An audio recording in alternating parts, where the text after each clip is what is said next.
Namo tassa bhagavato arahato sama sambuddhassa. Namo tassa bhagavato arahato sama sambuddhassa. Namo tassa bhagavato arahato sama sambuddhassa. Good. So we continue to explore the Dhammapada in different themes. As I have said before, Dhammapada is a compilation of 423 verses in the Theravadan tradition. And those verses were being said by the Buddha in different situations, and those are the teachings, I could say that those are the teachings in the daily lives of the Buddha. And they are very simple verses, but yet they carry very, very deep meaning. So we have started looking at it a couple of months ago, and we're going to look at it in different theme. The human life is rare and precious. We've done that. Self-discipline, that means morality or sila. We have done that. And tonight we're going to start talking about cause and effect. A very common word that is used is karma. Karma, this spelling is in Sanskrit, and in the Pali term is K-A-M-M-A. And the next one is happiness, and then good friends, self-reliance, and then follow the Dhamma. So we talked about self-discipline last time in September, and the reflections on the self-discipline is, how do you rank yourself in self-discipline on a scale of 1 to 10? And do you discipline others more than you discipline yourself? And how does it feel when you discipline others? Feel good? Definitely feel good. Or because I don't feel good, that's why I discipline others. Or is this going to help you to improve in your own self-discipline? Do you know which part of you needs to be disciplined most? That entails a lot of mindfulness and awareness and honesty. Very important is honesty in there. And how do you go about it? So we're going to spend the next 10 minutes about these reflections on talking about these reflections on self-discipline. There's no point just putting it out and not discussing it, right? So let us spend about 10 minutes in going through these few points in the reflections on self-discipline. Anybody? Or have you ever given it a thought about self-discipline? Or are you just thinking about it now? Irene? Yeah?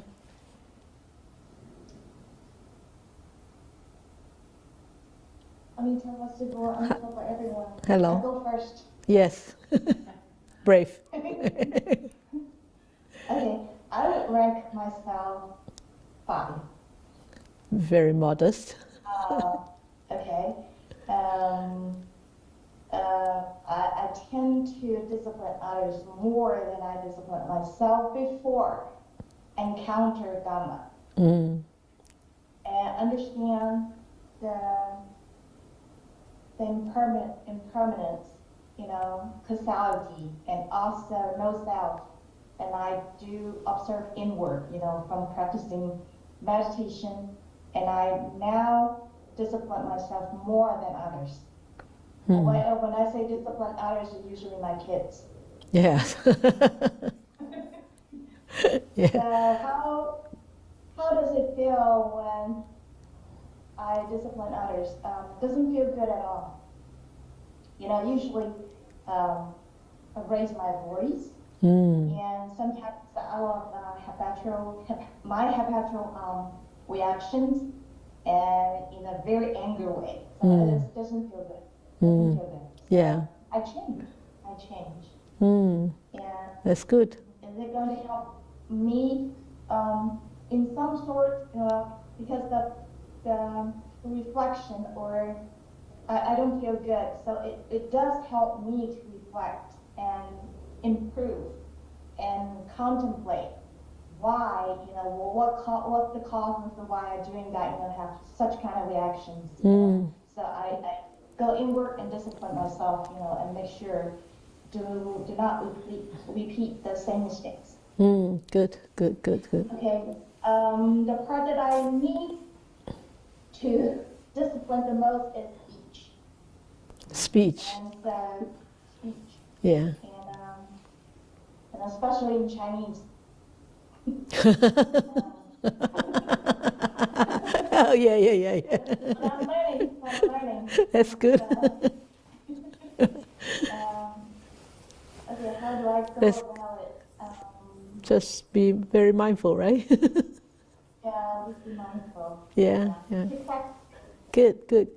Good. So, yeah, you can just touch on any of the questions. Yeah. Thank you, Irene. That was great. Yeah. Tisa and Mali.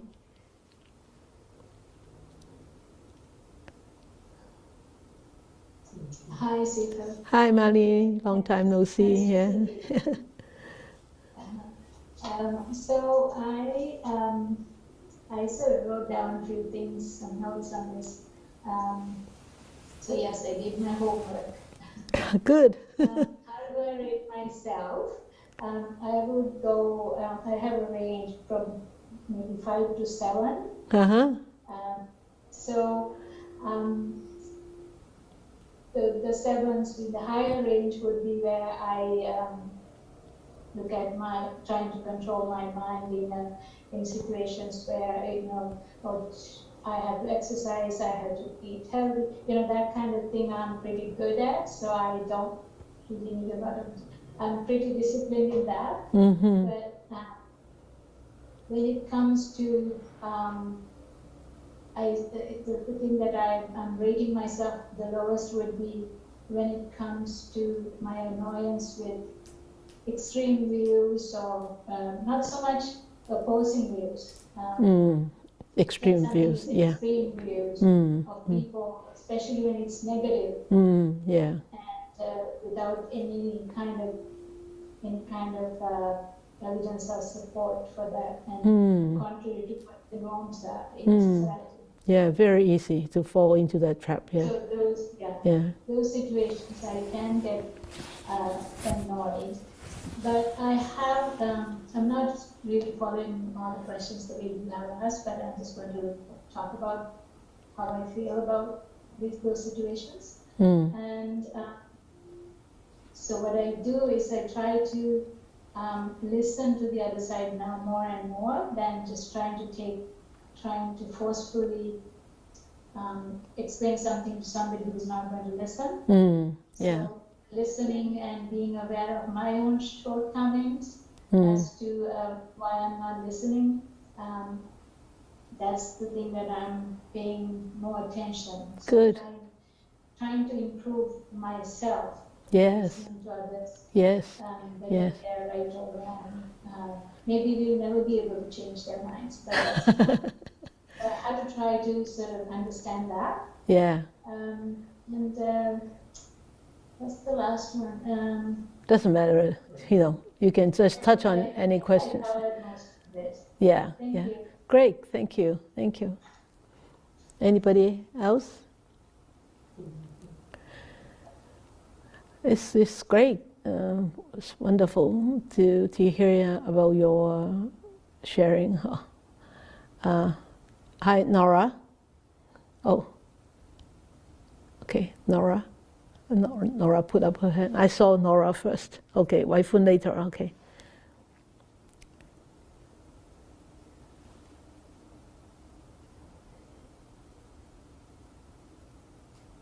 There you go. Okay, can you hear me? Yes. I thought it was very interesting that I was the same as the first one, Irene. That I would sort of rate myself at a 5. That's because, like, yes, I'll do my exercises, I'll show up if I say I'm going to do stuff. But where I fall down, I think, is in my practice, and that I could be meditating more, and I could be tidier, and I could be less critical of people. So I don't really have any kids, so I don't know who I'd be disciplining, but I know in my mind I'm very critical, and so I guess what I'd like to change is speech and thoughts. Yeah. So instead of judging people, Yeah. and how I would do that is set an intention, like every day, Yeah. you know, or throughout the day, you know, check yourself. That's good. Be mindful. That's good. Yeah. Yeah, speech is actually a very difficult, it's a very challenging topic.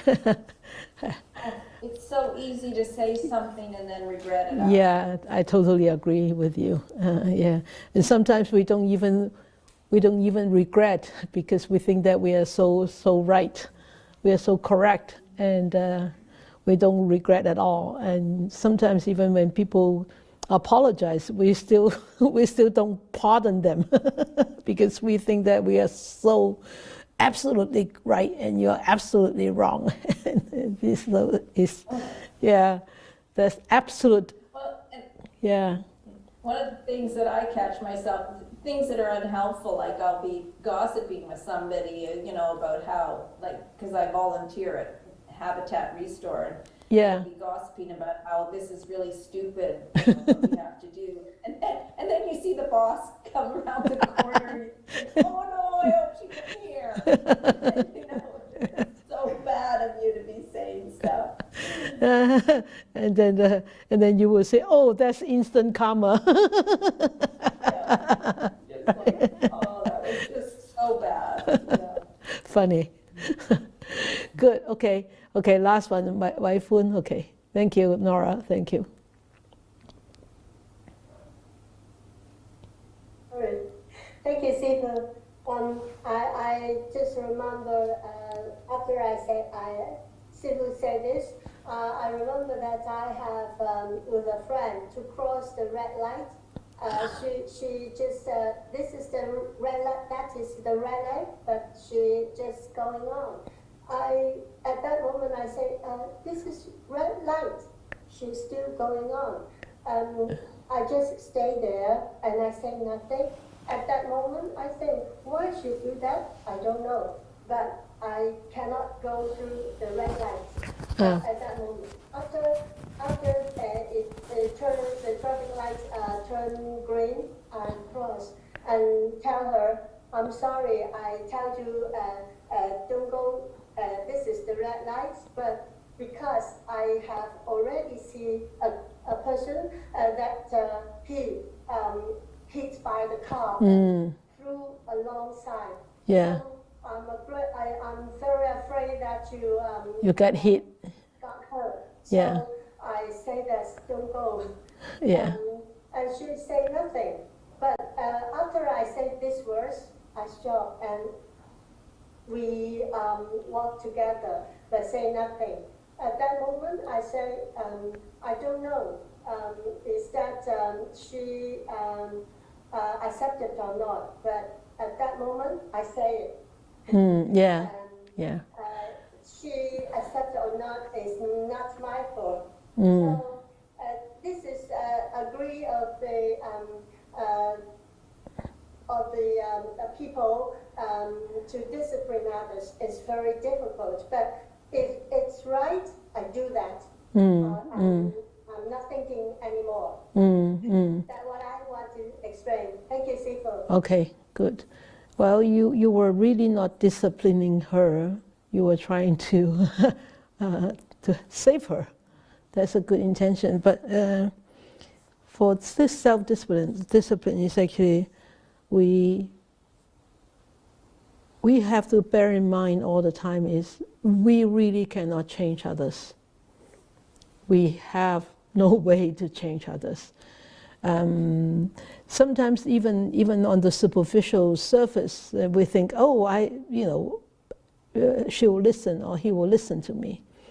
Yeah, but yeah, maybe because you're more senior, you're more more authoritative, or because you're the sifu, so they will just abide by what you said.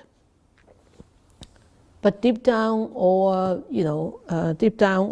along the path, would they really change? It's really up to them. It's really up to them. And so, whether people change or not, or whether people accept your advice or not, is really, or your discipline or not, is really, it's up to them. So, I think the discipline part is actually mostly, I think it should be applied to oneself, not applying to others. And of course, if that discipline, like crossing the road, you're really not disciplining them, but you're just, telling them, this is. I mean, this may cause accident, and that may, your friend may get hurt, and even the driver may got hurt. So it has serious accidents that could cause, So, yeah. Self-discipline is actually a very big topic, and it's actually a very, very important topic, especially nowadays in this kind of fast world. Self-discipline is actually very much needed. Otherwise, we can easily go off track, right? Using cell phone or watching online things, and being criticizing. I mean, look at the world. Every day there is something really negative happening in the world, and there's so much that we could actually criticize or gossiping about. But do we really need to do that? Do we need to spend time doing that? We just have to think twice. Okay, there's more than 10 minutes, so we go on to tonight's topic. So tonight's topic, or exploring the Dhammapada in this aspect, is the cause and effect aspect, the law of causation. And karma is a very common word that we hear. Everyone knows about this word karma, and yet a lot of people actually have a real misunderstanding about this word. So, especially in the West, a lot of people think that karma is kind of a fate, or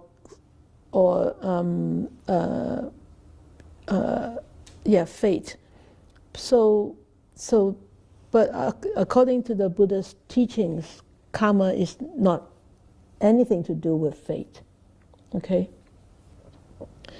Karma is actually a word, means the actions, and the action will bring on effects. So, as I said just now, the karma with an R is a Sanskrit word, with an M is a Pali word. And in the Buddhist teaching is called willful actions. Willful actions. So things we choose to do, things we choose to say, or think, things we choose to think about, set this action into motion, or set this karma into motion. So the law of karma, you can say, is actually the law of cause and effect, or causation. So, as I said just now, right? Instant karma, right? People like to use that word so much in the West. It's instant karma. You say something and you You break a chopstick, or you you drop a cup, and you say, "Oh, that's instant karma." Okay, so karma is actually a willful actions, a willed actions, as I said here. Willful actions. So by actions, anything intentional or unintentional will bring on results. But with the word karma, there is a very strong cause in there is intention, willful intention.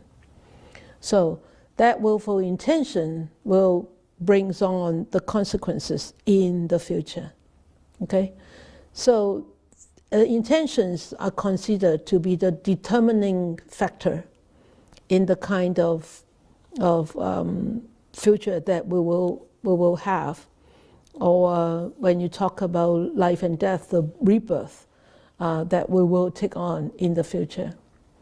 So the Buddha has taught about the two kind of, or the Buddhist teachings have distinguished two primary ethical types. The first ethical type is unwholesome karma. That means unwholesome actions which are rooted in mental states of greed, anger, ill will, animosity, and delusion or ignorance. And then the second type is wholesome karma or actions rooted in the mental states of generosity, detachment, a loving kindness, understanding, compassion, goodwill, etc., or benevolence, etc. So these willed or willful actions are like stamps. On a white envelope, on a piece of paper. Once you stamp on a white piece of paper, you leave a mark. So that mark is the seeds, and that paper is the mind. You see, you stamp on it, that you put a seed there. In where? In the mind. So the paper is the mind. So with the potential to come to fruition in the future. So when these seeds encounter conditions that are conducive for it to sprout, to grow, to mature, and then they will ripen to whatever state that they will ripen to. So actually, in the book, I forgot to bring the book. Bhikkhu Bodhi wrote in the introduction about this willful actions. He said the principles of morality are shown in the broader cosmic connections as tied to an invisible but all-embracing law that binds together all life and holds sway over the repeated rotations of the cycle of birth and death. So our willed actions become the chief determinant of our destiny, both in this lifetime and in the future states of becoming. So he also said, in order to follow the ethical law which leads upwards to inner purification, to higher rebirths, and to richer experiences and happiness and joy, but to violate that law, to act in the grip of selfishness and hate, leads downwards. It goes down to inner deterioration, to suffering, and to rebirth in the worlds of misery. So you can see morality ties to this cause and effect so much. That's why I put morality last month. So this month we look at the law of causation, with a very strong determinant of our future life, or not life, our future, whether it's upward or downward, depends on the willful actions, the will behind the actions. Okay? So in the Dhammapada, there are many, many verses that tells us what kind of actions will lead to what kind of results. And so when we come to willful actions or willed actions, we look at verse 121. It says, do not think lightly of evil, saying it will not come to me. Drop by drop is the water pot filled. Likewise, the fool, gathering it little by little, fills himself with evil. So here it says, do not underestimate the little drop by drop of water, because the ocean is all drops of water. River is all drops of water, all come together. Big body of drops, million, billions, uncountable drops of water that come together to become a river, a pond, an ocean. So gathering it little by little, it will become a big matter. It will become a serious matter. So this verse actually tells us, do not underestimate even unwholesome actions. One little unwholesome actions, if you underestimate the power of it or the influence of it, oh, you don't care. I don't care. It's just minimal. It's just little, minor. Okay, next time you perform again, oh, another minor mistake. Okay, you don't pay attention, you're not aware, and you repeatedly doing those minor mistakes. Minor mistakes all add up, will become major mistake, will bring on major mistake, major consequences. And this actually happened with a bhikkhu, and he after using a piece of furniture, he just leave it there in the sun, as my sifu always said about people bringing us offering of tools, for example, a hoe, an axe, and we just, after we finish it, we just leave it out, and we don't clean it, we don't put it away, and the sun shines on it, the rain wet it, and it's supposed to last 10 years, it only lasted 5 years. And that is actually a willful action, unwholesome action. And the bhikkhu also similarly, he finished using a furniture, he just let it out leave it out, and he doesn't care. And despite all the advices from the Sangha members, he just couldn't care, and eventually that furniture got infested by ants and rotten by the rain and the sun. So this irresponsible behavior was reported to the Buddha, and the Buddha called him and asked him about this action. He said, I do not have the intention to destroy those things. After all, very little damage has been done. It's only infested by ants, we can still use it, and so on and so forth. So he had a lot of excuses and continued to behave in the same way. So when after he said that to the Buddha, and the Buddha said to him, Bhikkhu, you should not behave in this way. You should not think lightly of an evil or unwholesome act, however small it may be, because it will become big if you do it continuously, habitually, because you develop a habit, right? And that habit, if it is wholesome, that's even is good. But if it is unwholesome, then you really need to think twice. How are you going to kick that habit, right?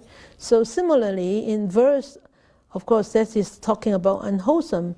Similarly, in verse 122, he said, "Do not think lightly of good, saying it will not come to me. Drop by drop is the water pot filled. Likewise, the wise man gathering it little by little fills himself with good." So the last one talked about unwholesome actions. This one talked about wholesome actions. And yes, we may not perform unwholesome actions that often, but also we may not perform wholesome actions that often because we think, oh, this is trivial, it doesn't matter, I don't think I need to do this, I don't think I need to do this. And so here, similarly, the Buddha said, do not think lightly of good, saying it will not come to me. That means do not underestimate the little good that you can do. For example, when we go to supermarket, we pay at the end of the payment, the sales lady will ask you, oh, would you like to donate $2 for the children's hospital? I said, no. Can we spare $2? Yes. But we don't want to. But we don't want to donate. Why? Ask yourself. I don't know. Everybody has different reasons why. So, you know, I don't mean that you need to donate every time they ask you. Yeah, I don't mean that. But why? To think about that. Can we afford to give $2 to Children's Hospital? Or should we? Can we? Should we? Do we? So all these little drops of water also add up to become big oceans, big rivers, big ponds, whether they are good or they are wholesome or unwholesome. Okay, so these two verses tell us the intention of us behaving will build up a habit, whether it's a wholesome habit, unwholesome habit. So we have the choice of building up wholesome or unwholesome habit. Of course, we need to be wise to choose the wholesome habit, but sometimes those old habits are so strong that they could overcome us to behave in a wholesome way. So we need to keep trying and do not underestimate that power of, you know, good act little by little, because they could add up. All right? So when you say, okay, karma, cause and effect, okay, I plant a cause. So when would the effect come? I tell you, the time will come. It will come. Just like the flower, it will sprout, it will ripen, it will flower, it will come. You don't have to worry about it, okay? So in verse 71 it says, truly an evil deed committed does not immediately bear fruit, like milk that does not turn sour all at once, but smoldering, it follows the fool like fire covered by ashes. Dhammapada is just amazing. Those verses are really so pinpointed, like poof, like that, like an arrow, right, going into the right red center. So we can see the karma from here. We said, yeah, the milk doesn't turn sour all at once. Okay, you open up a fresh bottle of milk, 1 day, 2 days still good, 3 days is still good, 5 days is still good, 6th day you kind of feel funny, and 7th day it feels sour, and 8th day you cannot drink it. Once you drink it, you probably get problems with your bowels. So you can see this milk doesn't turn sour all at once, but smoldering it follows the fool like fire covered by ashes. So that similarly with our actions, those unwholesome actions, I really don't like that word evil, but this is what it is in the book. I don't want to change that text, but I will always replace it with unwholesome. So unwholesome deed committed will not bear fruit right away. It's just like the milk doesn't turn sour, right away. So it will come, eventually it will come. It depends on time. Okay, when all conditions are ripened, then it will come. So this actually, if you have read about this story, is actually about a ghost. And Mahamoggallana, the first very brilliant disciple of Buddha, on one occasion went out on alms with Tara Lagana in Rajaga. And on the way out, Mahamoggallana saw something and he smiled and said nothing.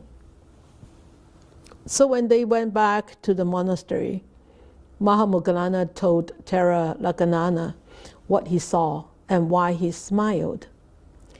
He said he saw a Peter ghost with the head of a human being and the body of a snake.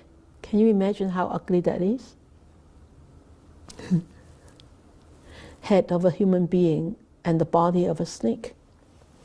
And the Buddha heard what Moggallana said to Tera Lagana, and he said, I saw that too. The Buddha said, I saw that too on the very day when I actually attained enlightenment. And the Buddha said, long time ago, this Peter ghost was a Pachika Buddha. And he was respected by many people. But people going to his monastery has to go through a farmland. And the farmer was very angry. The Peter ghost was not the Pachika Buddha, okay? The farmer was the Peter ghost. But there was this Pachika Buddha there, and the people going to the monastery had to go through this farmland. And this farmer was very angry because so many people walked through his farm and ruined his farm. So one day he set fire to the monastery where this Pachika Buddha was. So eventually this Pachika Buddha had to leave that place, and the villagers the people were very angry with this farmer. So they burned him to death. But he died because the people burned him. But after he died, he actually was reborn many lives as a Peter ghost, like a ghost with a human head, but snake body. So the Buddha said, in this lifetime, he had to, serve the remaining karma as a ghost, because the remaining karma follows him life after life until all those seeds are being exhausted. The seeds of bad karma, the seeds of unwholesome karma being exhausted, then he will come out of the ghost realm. So this is actually quite depressing sometimes when you think about that. What kind of karma do I have, right? But also think about that on the other hand is, I don't know how much unwholesome karma I have, but I know this lifetime I can make use of this lifetime to perform more wholesome karma, right? And then who cares? I can't do anything from the past already. Whatever seeds that have been in the bag, I can't do anything with it now. But I can put more of those wholesome seeds in my bag right now. Yeah? So, and verse 119 said, it may be well with the evildoer as long as the evil has not ripened, but when it does ripen, then the evildoer sees his evil deeds. So a lot of times we say bad things. A lot of time we think bad things. A lot of time we perform bad actions because we don't see the results. We don't see the consequences of those results. So we just do it. But if we are constantly reminded of the unwholesome and unsatisfying, unhappy consequences, do you think that we will do such stupid thing? Hopefully not, right? So that is why, because human beings are so ignorant. When we see the consequences, then we get afraid. When we become afraid and say, "Oh, I wish I haven't done it." Sorry, that's too late. We have done it already. So this verse actually tells us, when it does ripen, then then the evildoer sees his evil deeds. But that's too late already. We have to bear the consequences, right?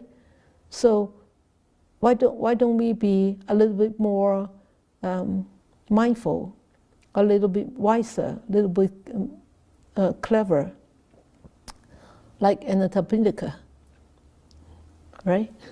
So these verses go together. Verse 119 and 120 goes together in the same story. It may well be. I think it may well be. Yeah, it may be well, not will. With the doer of good, as long as the good has not ripened. But when it does ripen, then the doer of good sees his good deeds. So this is actually the story with Anathapindika. Anathapindika 係給孤獨園長者啊，孤獨長者。So we all know that Anathapindika actually was very generous at the time. He donated the Jeta Grove, where Buddha actually resided and did a lot of his teachings there.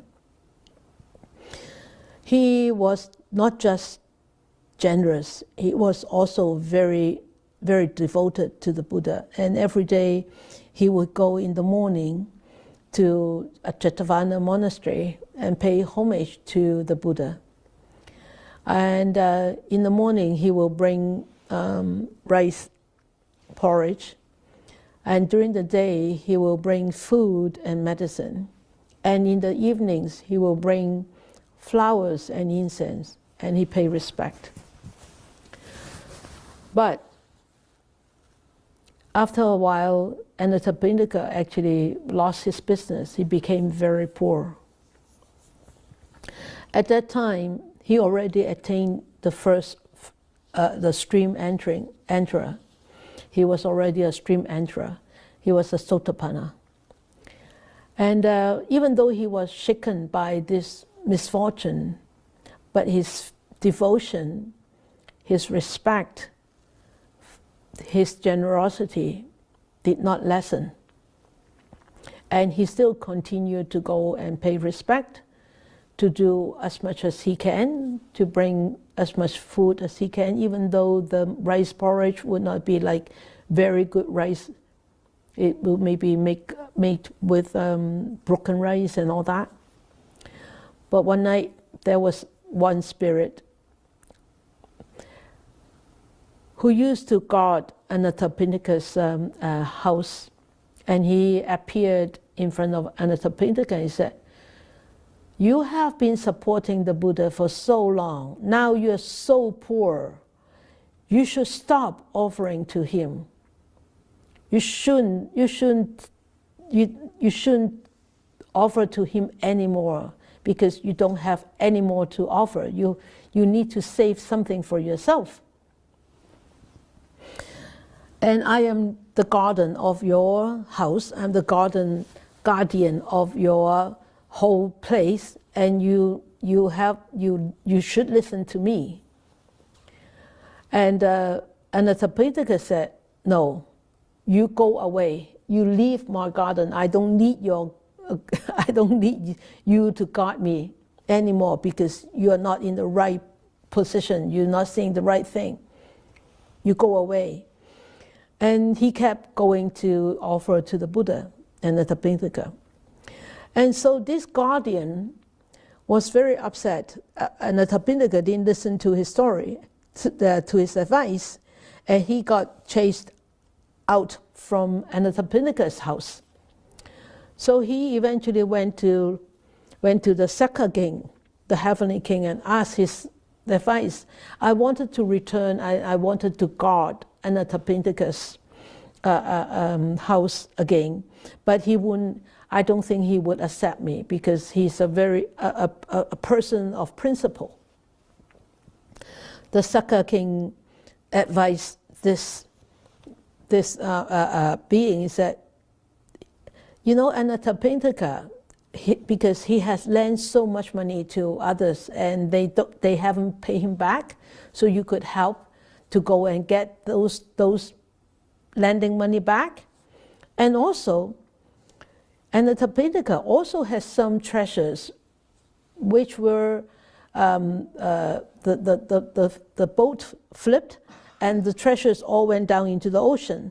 So you could actually retrieve those treasures back and then bring them back to Anathapindika and make him rich again.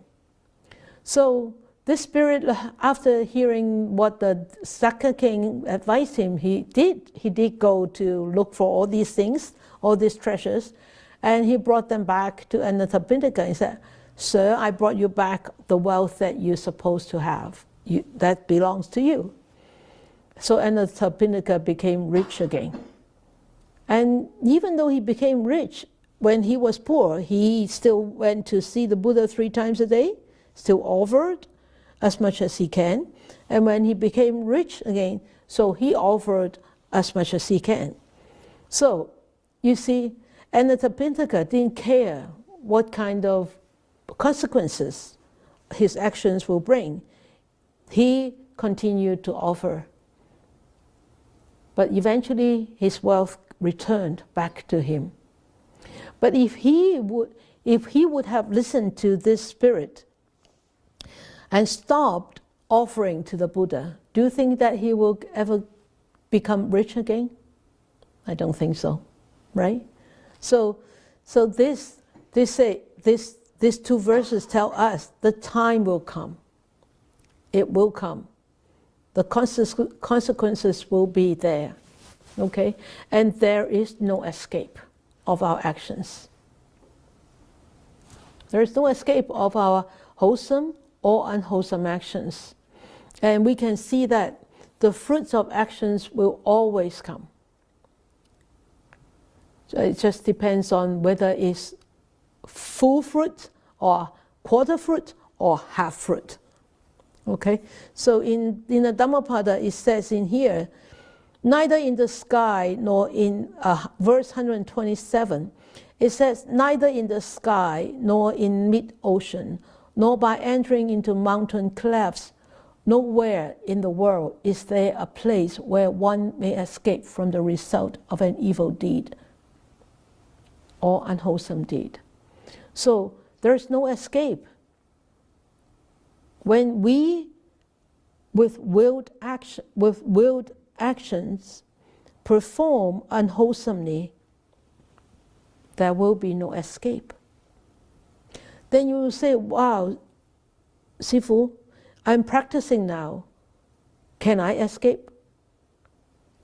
Yes, of course you can. But will you be totally free from the consequences? No. But the extent of the fruit may be lessened by your willful intentions to practice a wholesome way this lifetime. Okay? So, neither in the sky, so there is no way to escape from karma, the cause and effect, whether it's wholesome or unwholesome. Okay? So, and then 125 is that like fine dust thrown against the wind, evil falls back upon that fool who offends an inoffensive, pure and guiltless man. So it means if one wrongs a person who should not be wronged, one who is pure and is free from moral defilements, it means this inoffensive, pure, and guiltless man means an arhat, an enlightened person. Okay, not just us, like ordinary human being. The evil falls back upon that fool like fine dust thrown against the wind. So this is a story that actually happened also in when the Buddha actually saw this story, and then he taught this in the Jeta Grove. There is this one morning, this Koka was going out to hunt with his pack of hounds. And on the way, he saw a bhikkhu wearing orangey color robes. Bhikkhu was going into the city for alms. And this Koka, his name is Koka, a huntsman, a hunter. And he said, well, seeing this bhikkhu is a bad omen. That means I'm not going to get anything today. So he went on to hunt, but really that day he didn't get anything. He wasn't able to get anything. So on his way home, he met this bhikkhu coming back from alms. And he was so angry. He started running after this bhikkhu. So this bhikkhu ran and ran, and he climbed up a tree where his hounds could not reach him. But this hunter was so wicked. He used his arrowhead to poke the feet of the bhikkhu. And the bhikkhu tried to avoid being poked. And his robes fell. Because you see in the old days or in the Theravadan way, you see the ropes like going this way and going that way, right? They have nothing to like us, that we have buttons and all that. They don't, right? It's just a big piece of cloth being wrapped around. So because the bhikkhu trying to avoid being poked by this arrowhead of this hunter, and so his rope fell down. And his rope fell down, it fell on the hunter's head. And the hounds, the dogs saw that the rope fell down, and they thought that was the person on the tree. So the hounds actually started biting onto his owner, because they didn't know, right? They bite and they bite and they bite. And eventually the hunter got free of the orange rope, and he was already like bitten very, very badly. And only then did the dogs start to realize that was his own owner, their owner. And at that time he was already badly hurt. So that's why the Buddha, and eventually he died. He died, the bhikkhu felt very bad. This hunter died, and he went back to the Jeta Grove monastery, and he told the Buddha the whole story. And the Buddha said, "You are not responsible for his death." He said, "My son," he called the bhikkhu, "My son, rest assured and have no doubt. You are not responsible for the death of this hunter. Your morality is also not being soiled on account of that death. Indeed, that hunter did a great wrong to one whom he should do no wrong," just like this verse, "and so had come to this grievous end." So you can see the hunter had that thought when he was going out, and the consequences came very soon within this lifetime. And just like a seed, I always say, when we plant a seed, the seed may bear fruits. That fruits could be a flower. But the real fruits come after this lifetime. So don't underestimate. You think, oh, karma plays out this lifetime. I pay the consequences already. No, no. Those are the flowering fruits only. The real fruits haven't come yet. The real fruits come after life, after this life. So we can see the effects of actions are actually it's quite, I could say, scary on the unwholesome part, and very, very pleasing on the wholesome part, right? So the effect of actions we can see from 136 is when the fool commits evil deeds, he does not realize their evil nature because we are ignorant. The witless man is tormented by his own deeds like one burned by fire. That is the effects of unwholesome actions, unwholesome causes, planting unwholesome seeds. So we plant our own seeds. We bear the consequences. We bear the karma. Okay? And in verse 137 to 140, it says, one who uses violence against those who are unarmed and offends those who are inoffensive will soon come upon one of these 10 states. So that means if we use violence against those who are, not armed, and we offend those people who are inoffensive, one of these next 10 results will come by. And what are the 10? So those 10 results are in these verses from 138 to 148, 9, 10. So 3 verses, you can read them, but I make a summary. Will incur sharp pain, disaster and bodily injury, serious illness, derangement of mind, will meet trouble from the government, going to prison, grave charges, loss of relatives, loss of wealth. His houses will be destroyed by a ravaging fire. Upon dissolution of the body, will be reborn in hell. That is the fruity fruits, the last one. All from 1 to 9 is the flowering fruits, fabo. And the last one is guobo, is the consequence, the fruity fruits. So you can see the effects of actions. I think that we can still have a whole list of this rather than just 10 of them, right? And so when we look at these effects, are we scared? Do we worry? Are we worried? What happened if derangement of mind, that means I go crazy.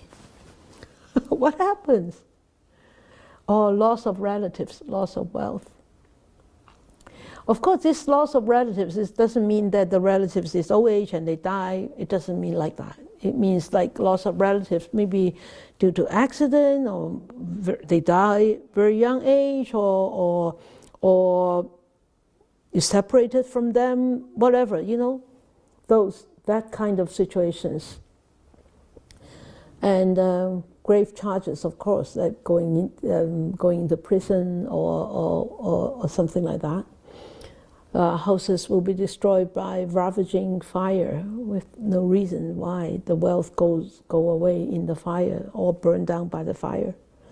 So think about these 10 consequences. Those are the consequences of actions. Even though that we might not want to believe in that, but these do happen. Okay? And of course, talking so much about the unwholesome, we should talk a little bit more little bit about the wholesome one, right? So verse 173 said, one who by good covers the evil he has done illuminates the world like a moon free from a cloud. So today is the 9th of the month, and you can start to see the half moon, very bright and beautiful in the sky. And if no clouds, you can see the moon very, very pretty, very, very bright, very big. So that means if one actually perform wholesome actions, those unwholesome actions will be just like the moon with no clouds, all gone. And of course, do you think that one unwholesome actions will be compensated by one wholesome actions? No. Way more than that, okay? Maybe, I don't know how many wholesome actions that you have to perform to actually compensate for one unwholesome actions. So, but change is possible. Change is possible. By whom? Only by oneself. Okay? Only by oneself, by ourselves. Okay? So, a lot of times we seem to be stuck in old, very destructive habitual behavioral patterns. Don't blame it on karma. Oh, it's my karma. Don't blame it on your karma. It's not necessarily karma of the past that's causing us to be stuck in that old habitual behavior. If we are stuck, it is more likely that we are recreating the same old habits right here, right now. It's nothing to do with the old habits. It's us, without mindfulness, without awareness, without equanimity, we repeat those old habits again with our present thoughts and attitudes. So in order to change our karma, in order to change our future, we need to change the way we live our life. And we need to change the way the mind works. So, of course, cause and effect is one thing, but what is that one thing is what we do and how we do it. That's very important, okay? Certainly, the past karma does impact on this present life, but change is always, always possible if one is willing. So in verse 165, it says, by oneself is evil done. By oneself is one defiled. By oneself is evil left undone. By oneself is one purified. Purity and impurity depend on oneself. No one can purify another person. It's so well said. So in order to eradicate all the unwholesome karma, we have to correct ourselves in the bodily, in the verbal, and the mental conduct. And we need to continuously to cultivate and develop the wholesome karma. And by developing the wholesome karma, we will be able to what? To purify ourselves. And when the purity is way much bigger, then there's no space for the impurity to stay on. It will be pushed out, right? It will be pushed out. But if we continue to multiply our impurity, then and only develop little purity, then of course the impurity will push out whatever little purity that you have. So it all depends on us, how we want to go about it ourselves. And this verse 123, it says, just as a trader with a small escort and great wealth would avoid a perilous route, or just as one desiring to live avoids poison, even so should one shun evil deeds. Right? If you are a tradesman and you want, in the old days, of course, they go on foot. Nowadays we go by container, we go by plane. But even traveling by container, by plane, we want to find a good company to deal with our goods, right? So we don't want to choose a danger route. So that's the same as us. We seem to be stuck in this old destructive behavior, but how can we change it? So we try not to go into that route again. And if we are in that route, or route, if you want to use that, that route, how much awareness do we have to actually bring ourselves out, away from that perilous route? It's not easy, but it can be done. And it needs to be done. Because why? This life is so precious. Because why? We have human life, and we have Dharma, and we can practice. Because we are still sane. So we can practice. So we are very lucky to be able to have all these three things in our life this time, this life, this moment. And we don't make full use of it. Then when one of these is gone, then we have one less opportunity. And the other one is gone, one less opportunity. And if the human life is gone, we don't know whether in the future life we will have this ability or have this opportunity to practice. We don't know.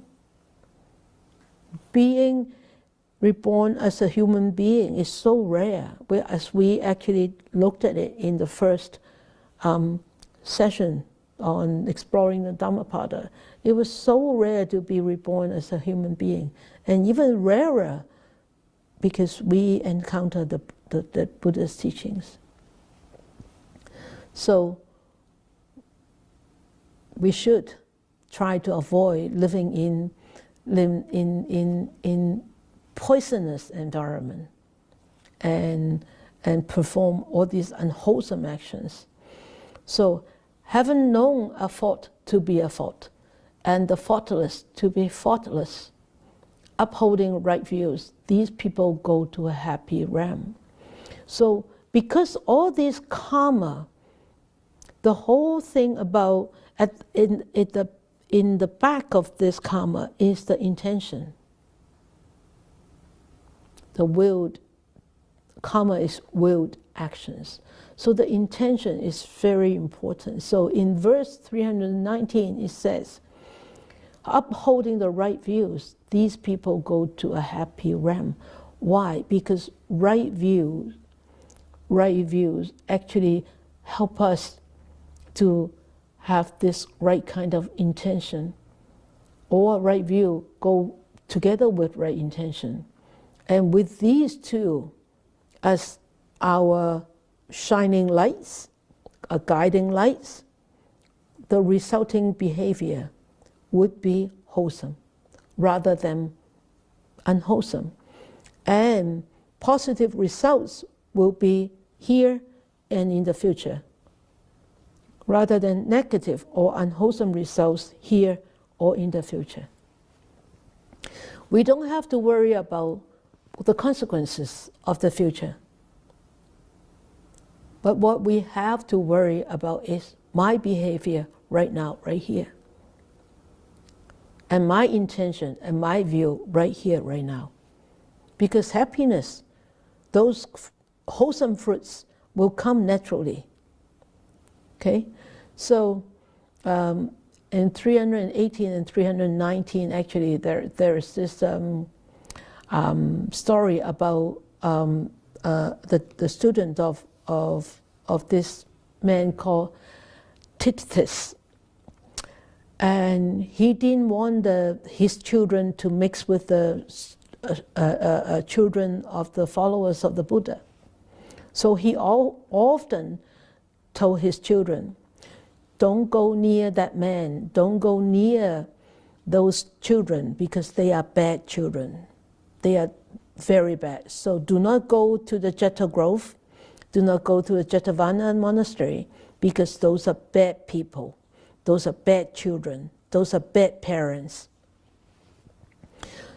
And do not listen to them. Do not listen to the bhikkhus of the second clan, remember.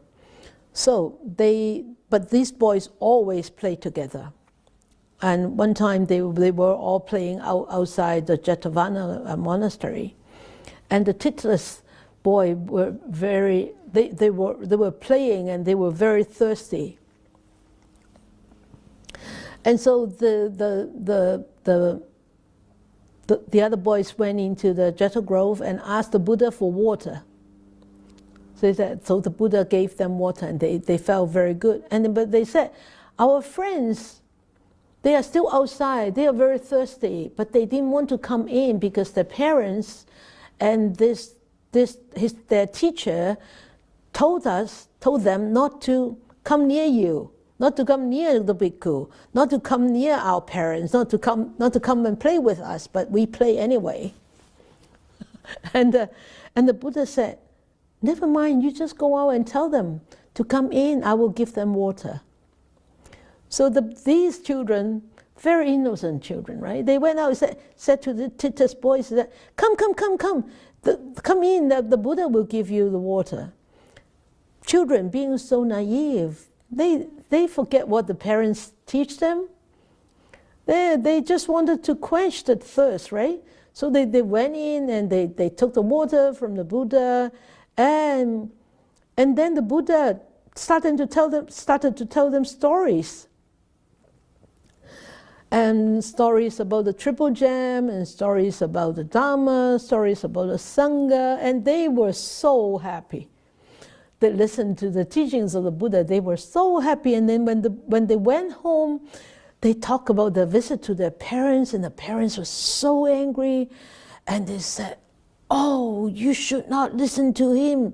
He's giving you bad information and teaching you bad things. So the parents were so angry, and they were crying. And so these parents who are the Buddhist disciples said, you should stop crying. You should listen what your boys told you about the teachings from the Buddha. And listen, don't cry, and don't cry. And then they stopped and they listened to the boys, and then they eventually went with their own boys to go and see the Buddha and listen to the Buddha's teaching. So, having known a thought to be a thought and the thoughtless to be thoughtless, upholding right views, right intentions are very important qualities for our own behavior. So remember, if you have a wrong view, if you have a wrong intention, correct them right away. Don't let them linger on in your mind all the time, because it's going to eat you, it's going to rot you. You all look very tired today.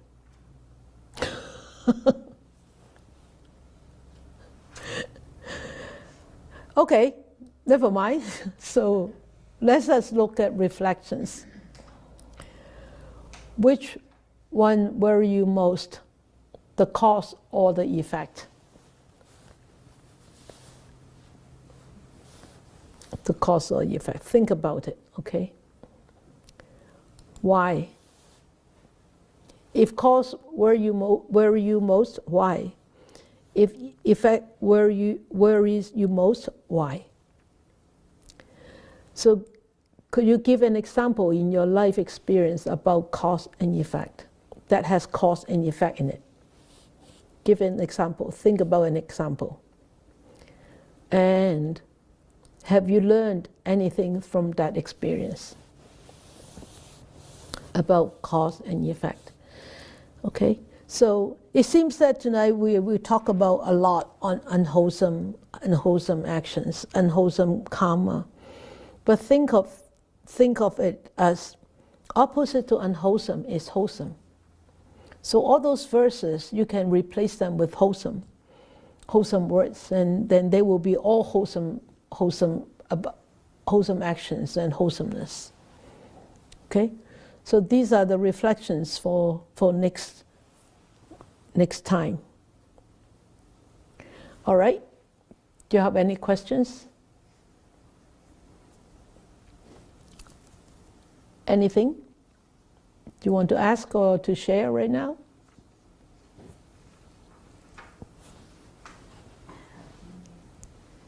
Versha.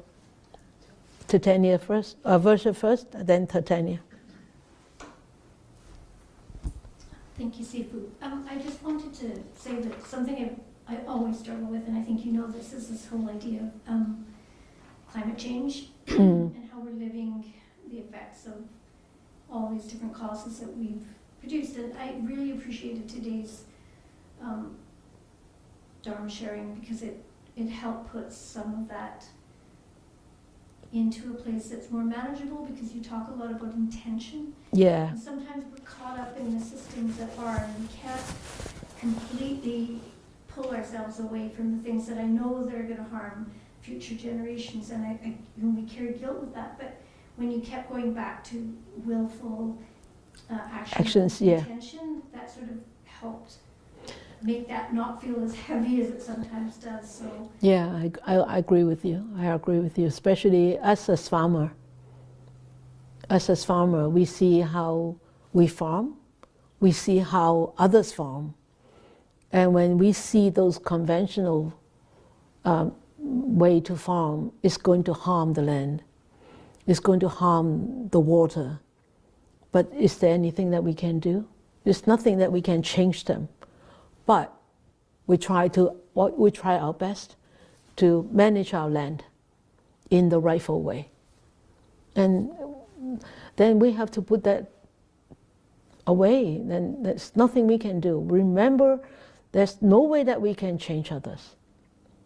But we can change our attitude on how to deal with them. Right? thank you. You're welcome. Okay, Titania.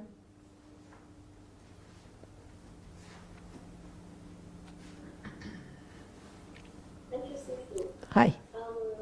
Actually, today is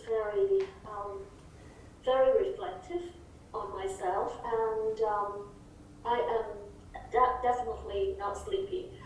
I was intrigued by your teaching. First, regarding discipline, I think for discipline, I look at it as like it's a mirror for me.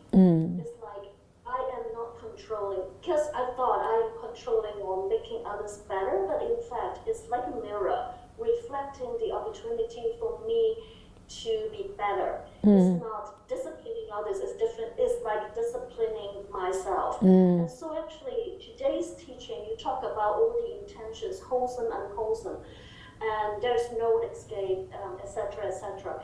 It's like pounding in my mind. And nothing I can change in the past, because the past seed has been sowed.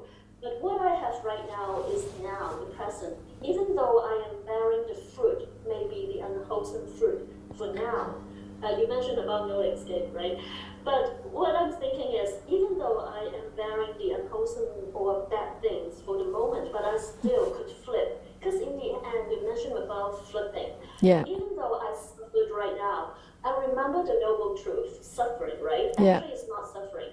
It's a opportunity for me to flip it and make it, transform it as Yeah. a Yep.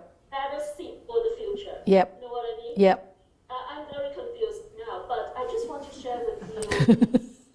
It's something very precious. And also one thing, I have a question. Actually, when you mentioned about no escape, you talk about maybe since we are practicing, the fruit may be lesser. I remember the Chinese word you mentioned about 轻重灵轻, the chapter 42. Yeah. Yeah. Yeah. Yeah. Yeah, I think it's verse 5, something like that. Yeah. The question is it that we can use our wholehearted repenting, can help us to Of course. lessen the Yeah. unwholesome food? Yeah, of course. Did I Of course. interpret it wrongly? No, yeah. Because why? All our unwholesome actions stem from unwholesome intentions. So if you read verse 1, 2, 3, 4 of Dhammapada, mind, everything is mind wrought, right? So if somebody is holding grudges, it's just unhappiness follows them, like the ox following the footprints, the cart following the footprints of the ox.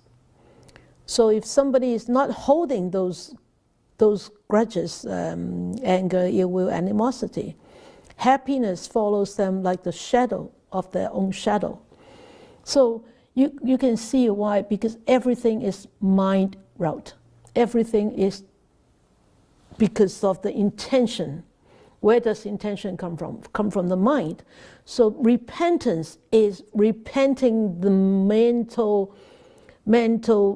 unwholesomeness. So when that we are not just repenting for the actions that I have done. You are really trying to scrub down those seeds. Yeah, you might not be able to clean it up. You leave a mark there. Like if we drawn on a piece of paper, and we use an eraser to clean it out, you will still see a little, maybe tiny mark there, but it's not as deep color, as strong as before. So penitence is the most important penitence is penitence of the mind. It's not penitence of the actions of the mind. Because everything arises, all actions are stemmed from the mental intentions. Yeah? Good. Okay? So remember, no escape. No escape for wholesome too, right? It will go into your pocket. If there is wholesome actions, there's definitely you'll reap those wonderful wholesome consequences. So let us dedicate our merits then.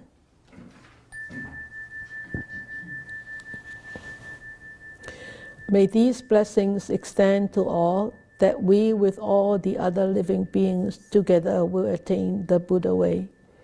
May we wish more and more people will encounter the wise words of the Buddha. Study them, practice, understand them, practice them, and help themselves to liberate from all the sufferings, miseries, defilements, afflictions, and be truly happy and peaceful.